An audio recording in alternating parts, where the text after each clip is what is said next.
আজকে দেশে বিভিন্ন এলাকায় আকাশ আংশিক থেকে মেঘলা থাকতে পারে। কিছু কিছু অঞ্চলে বজ্রপাত সহ বৃষ্টির সম্ভাবনা রয়েছে, আবার কিছু এলাকায় গরমের আর্দ্র হাওয়া বিরাজ করতে পারে। তো চলুন দর্শক, দেখে নেওয়া যাক। চট্টগ্রাম ও উপকূলীয় এলাকায় এই অঞ্চলে আজ বজ্রপাত সহ বৃষ্টির সম্ভাবনা বেশি রয়েছে। মাঝারি থেকে ভারী বৃষ্টিপাত হতে পারে, সঙ্গে দমকা হাওয়া হইতে পারে। সিলেট বিভাগের সিলেট অঞ্চলে আকাশ মেঘলা থেকে মেঘ থাকতে পারে, গুড়ি গুড়ি থেকে মাঝারি বৃষ্টির সম্ভাবনা রয়েছে।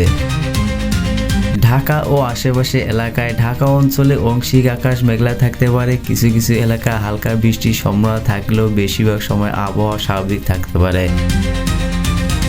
এদিকে রাজশাহী ও রংপুর, দিনাজপুর বিভাগে ঠাকুরগাঁও সহ এই অঞ্চল আজ গরম ও শুষ্ক আবহাওয়া থাকতে পারে।